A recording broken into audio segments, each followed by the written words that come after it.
descompassos podem ser verificados entre o discurso, a propaganda, o imaginário e as práticas e as políticas realmente realizadas. Para dar um exemplo aqui a vocês, o Perón não chegou em nenhum momento a nacionalizar o petróleo, a exploração petrolífera na Argentina, coisa que aconteceu no México do Cárdenas, como nós vimos, e que veio a acontecer no Brasil. Então, o petróleo é sempre lembrado como um limite nesse projeto de nacionalização das empresas que exploravam recursos naturais em solo argentino.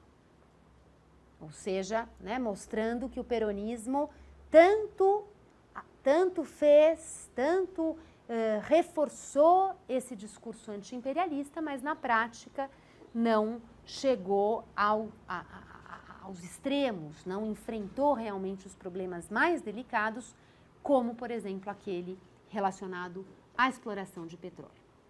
Bom, então, essas imagens todas que eu brevemente pintei aqui para vocês vão muito aos poucos, vão entrando em cena ainda antes de Perón chegar à presidência da República. Ele vai, de alguma forma, compondo esse discurso, esse repertório imaginário, ele vai exercitando isso nos seus discursos, ele vai exercitando isso na sua relação com os sindicatos e vai construindo, portanto, um projeto político que ganha cores próprias e cores, portanto, que não são absolutamente associadas ao projeto da Gol. Existe aí algo que destoa, existe algo que se destaca. E esse algo que se destaca esteve na raiz de um movimento de reação à importância que Perón vinha adquirindo no seio do governo da Gol. A essa altura, depois da rendição da Alemanha, portanto, da derrota do eixo, o presidente era o general Farrell, e esse general tem Perón ali como um braço direito, mas começa a perceber que Perón lhe fazia muita sombra, que já era alguém que caminhava sozinho, e acolhendo também a pressão de grupos de elite que já reagiam à emergência de Perón como liderança, decide-se então determinar a prisão de Perón. E Perón, que ocupava naquele momento, além do cargo de secretário de Trabalho e Previsão e Previdência, ocupava também outros cargos no governo, enfim, uma figura que fazia parte do staff governamental, deixa o governo para ser levado à prisão. E ele é levado à prisão na famosa ilha de Martín García. Isso no início de outubro de 1945. E a prisão de Perón, um pouco para a surpresa de Farrell, do governo, um pouco para a surpresa de todos aqueles que haviam orquestrado esse golpe contra Perón, e quem relata um pouco essa história com um tom do desencadear dos acontecimentos, de coisas que não estavam previstas de antemão, mas que vão se somando e vão definindo o rumo das coisas, é o Mariano Plotkin, nesse livro O Dia em que se Inventou o Peronismo, A Construção do 17 de Outubro, um livro publicado na Argentina pela editora Sudamericana. Então, uma narrativa sobre como as coisas vão acontecendo. E o fato é que, uma vez que a notícia da prisão de Perón se espalhou, os sindicatos todos, e especialmente a CGT, a Central Sindical CGT, promovem reuniões de urgência para discutir o que fazer. E discutir, inclusive, em que medida nós somos realmente leais a Perón? Vamos sair bradando nas ruas em defesa de Perón, mas será que a gente quer se associar a esse ponto a figura dele? Será que nós queremos demonstrar a esse ponto a nossa lealdade a ele? Ou vamos manter um pouco da nossa independência? Vamos manter um pouco de uma agenda própria? Esse debate acontece de uma forma muito acalorada em diferentes sindicatos e, no final das contas, o que acontece é que se decide, sim, por manifestações públicas na Praça de Maio, coração de Buenos Aires, em favor da libertação de Perón. E as pessoas que vão chegando à Praça de Maio, também o Mariano Plotkin descreve um pouco esse cenário. As pessoas que vão chegando à Praça de Maio são pessoas as mais diversas, né? Quer dizer, são os operários ligados à CGT, são operários de sindicatos menores, são aqueles que não são operários, mas que também ficaram indignados com a prisão de Perón. E aí também já entrava em cena a ação de Evita Perón, que já era a companheira de Perón a essa altura do campeonato. Eles se casaram alguns dias depois, praticamente em praça pública, já como uma grande celebração pública, mas Evita, que vinha de uma infância muito pobre, ela era filha bastarda de um homem importante que nunca deu bola para ela, para os irmãos dela. Ela que teve como refúgio na sua infância salas de cinema em que ela assistia filmes de Hollywood, filmes norte-americanos, e se espelhava nas atrizes de Hollywood, especialmente na atriz Norma Shearer, e aprendeu com elas a se vestir, a pentear o cabelo, a se portar de uma forma elegante, distinta. Uma Evita que já tinha vindo para Buenos Aires, então, com essa formação hollywoodiana, e vai se embrenhando pelos cabarés, pelos cafés, vai conhecendo gente, chega a Perón, se torna a grande companheira de Perón. Então, também Evita, Mariano Plotkin relativiza um pouco o papel dela, porque houve quem dissesse que quem armou a manifestação em prol da libertação de Perón foi Evita Perón. Mariano Plotkin descarta essa perspectiva e diz, olha, o papel dos sindicatos foi muito mais importante do que o papel de Evita. Mas ela também costura essa reação, ajuda a costurar essa reação, e uma verdadeira multidão vai se reunindo na Praça de Maio no dia 17 de outubro. E essa multidão é tão vistosa, é tão impressionante que Farrell recua e aceita libertar Perón. Às 11 da noite do dia 17 de outubro, Perón faz um discurso já livre do balcão da Casa Rosada. Da Casa Rosada, o Palácio Presidencial argentino. E esse discurso da Casa Rosada, do qual existem reproduções em todas as partes, inclusive aqui no livro do Mariano Plotkin, é um discurso arrebatador em que Perón, enfim, de alguma forma já consegue pavilhar o caminho para a sua candidatura à presidência da República. Ele já consegue ali organizar os elementos que legitimavam, então, a sua ascensão ao poder central. Não mais como um braço direito do governo da Gol. E a partir daí, ele livre, se casa com Evita, funda o Partido Laborista e quando então o governo da Gol realmente já não tem nenhuma atmosfera para permanecer no poder e organiza a realização de eleições presidenciais, essas eleições acontecem com a seguinte disputa. De um lado, Perón, candidato pelo Partido Laborista, Perón e como vice dele o Quijano, concorrendo com a União Cívica Radical. A União Cívica Radical como aquele partido que nasceu como um partido de oposição às oligarquias argentinas, um partido que foi deposto em 1930, mas um partido que se torna, nesse momento, um canal importante para agregar os setores antiperonistas. Ou seja, a União Cívica ressurge aqui com um outro caráter, com um outro tipo de sustentação. E essa sustentação é fundamentalmente uma sustentação antiperonista. Perón vence as eleições por pouco. A diferença dos votos é uma diferença pequena, vou mencionar os números aqui para vocês. Então, Perón consegue 1.478.000 votos, ao passo que o candidato da União Cívica obtém 1.212.000 votos.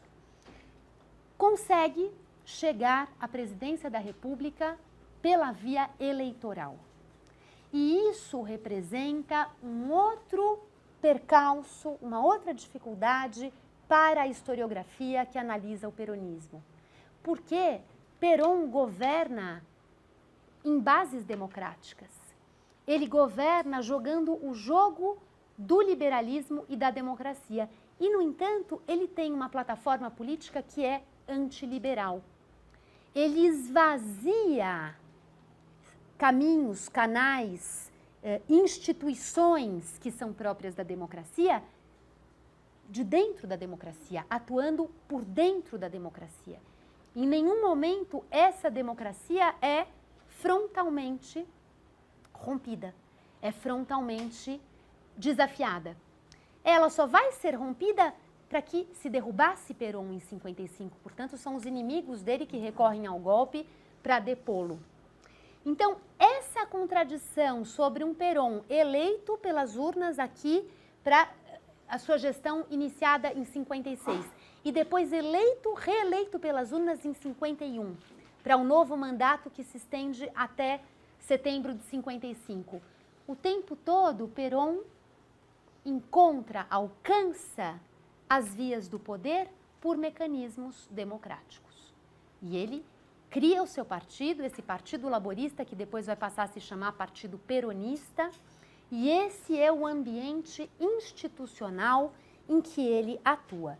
Por outro lado, com essa marca antiliberal que está na sua concepção de Estado, sua concepção de nação, sua concepção de sociedade, que prevê não o conflito e a representação de interesses individuais, mas a articulação da sociedade em torno de classes, de setores que negociam e se harmonizam através da figura do líder.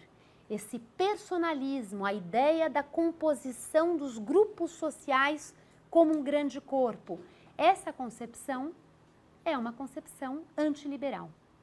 Então, a visão professada por Perón e, ao mesmo tempo, a visão que ele vai implementando, por exemplo, através da sua relação com os sindicatos. Perón faz da CGT, da Central Sindical, realmente o seu grande interlocutor, a força com a qual ele se reporta nos seus discursos, a força que ele privilegia em algumas das suas políticas. Então, essa relação governo-sindicato tão personalizada e tão controlada, porque os sindicatos rebeldes eram reprimidos, é uma relação que também confronta os princípios do liberalismo. Então, ele vai caminhando nesse sentido, mas, ao mesmo tempo, ele age como um presidente eleito democraticamente.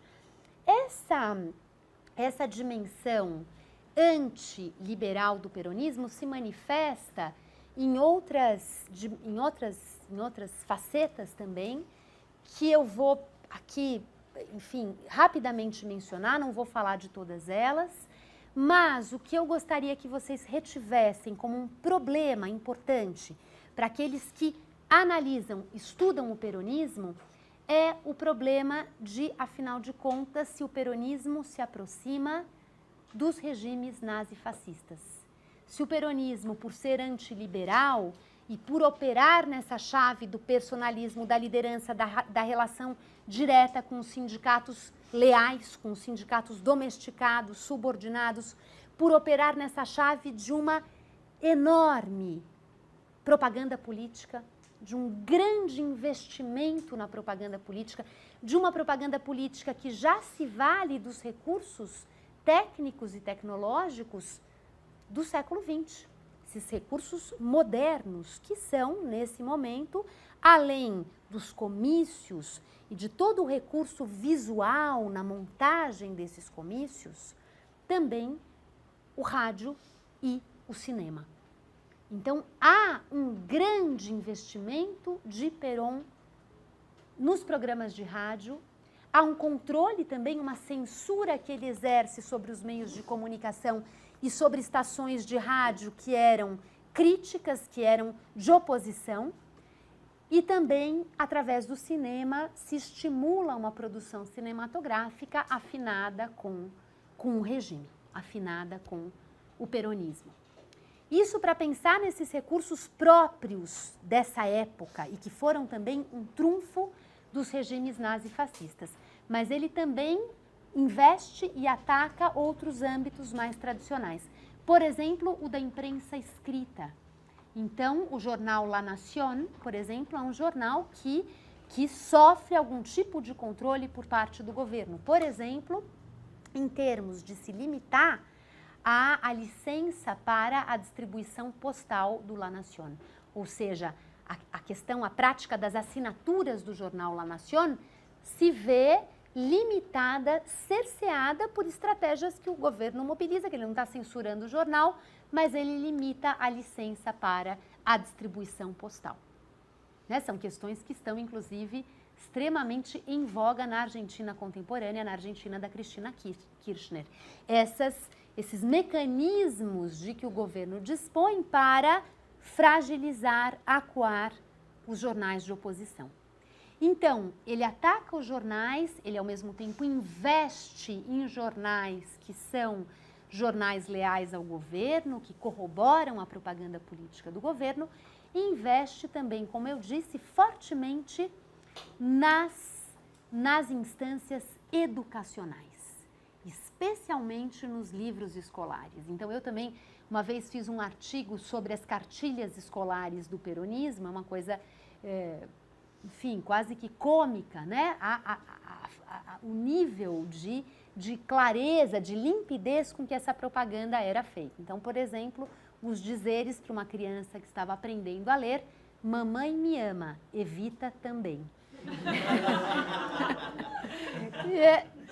Tudo nessa toada, exatamente tudo nessa toada.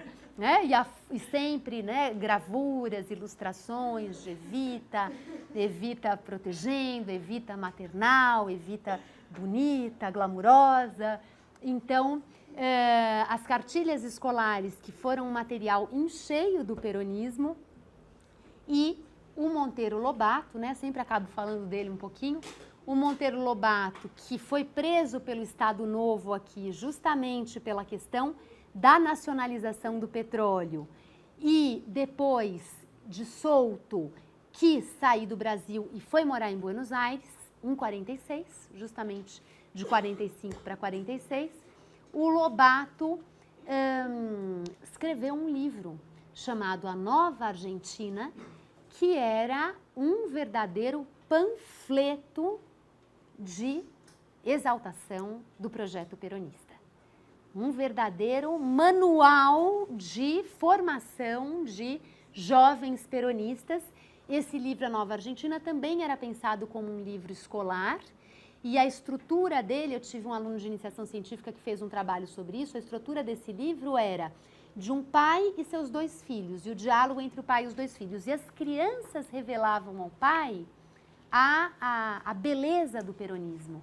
O pai resistia, o pai desconfiava, o pai sempre punha problema, e as crianças iam conseguindo convencê-lo de que o peronismo era uma coisa extraordinária. E através disso, então, o Lobato vai descrevendo todas as qualidades do peronismo.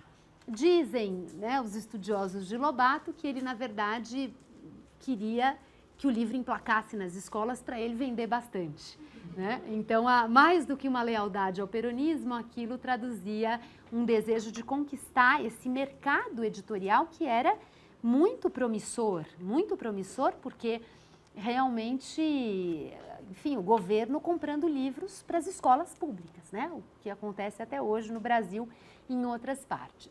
Mas, de toda forma, eu acredito que essa é uma dimensão importante, mas o Lobato também se encanta com um modelo de Estado interventor, de um Estado que pensa o desenvolvimento nacional e que de alguma forma era o que ele também pleiteava para o Brasil. Então o peronismo trabalha com a ideia de planos quinquenais.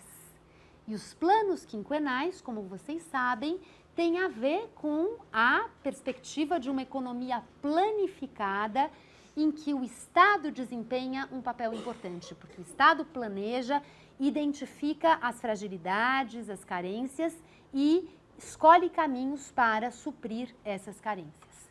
Isso tem a ver com Keynes, com o economista Keynes, John Maynard Keynes, isso tem a ver com os Estados Unidos dos anos 30, do Franklin Delano Roosevelt e toda a questão do New Deal, isso tem a ver também com a questão das economias soviéticas, das economias socialistas no mundo soviético, que também recorriam à planificação econômica e os planos a longo prazo, quinquenais, em que o Estado teria, então, a possibilidade de cumprir etapas, né? E realizar o plano com começo, meio e fim.